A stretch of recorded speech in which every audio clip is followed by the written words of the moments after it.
Then there is a little framework that I will give to you called the SPARF framework. So it's SPPARF. So by S, I mean size. So if you have a big segment with lots of people or lots of companies, you'll give it a 3. If it's a small size, then you'll give it a 1, okay? Then we talk about pain. So if they have a big headache, so if it's really an aspirin that you're offering, then you'll put a 3. If it's more a vitamin type of solution for this segment, you'll put a 1, okay? Then the third category is the pay or willingness to pay. So how much money do they have? Do they have big pockets, big budgets? If this segment has so, then you'll put it a 3. If they have very low budgets, if you don't really think that they will pay much for this, then you put a 1 for this segment, okay? Then the fourth one is A, access or availability. How fast do you think that you can reach this segment? If you can reach it in terms of minutes or hours, you'll put it a 3. If you think that you'll be able to reach this segment in terms of months or very long time, then you put a 1, okay?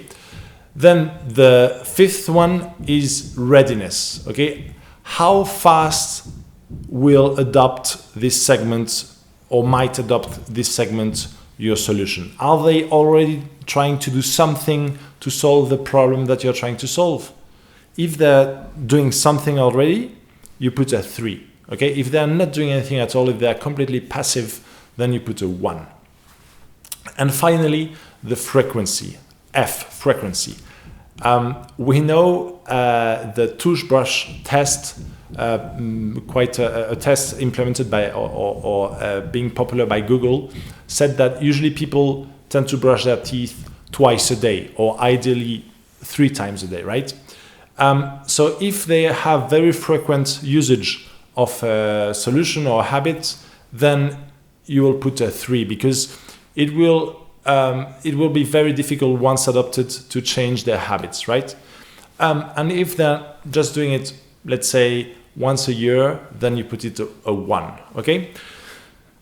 At the end, what you'll do, you'll multiply each results from each columns, right? For each segment. So let's say that one segment is a very big size of markets. You put a 3, you multiply it by the pain they have. Let's say it's a 2, so 3 multiplied by 2, multiplied by 2, multiplied by 1, by 2, by 1. Then it gives you a score, okay? And then what you do, you'll rank the different segments according to the score that you'll have achieved for each segment, for each section that I previously mentioned.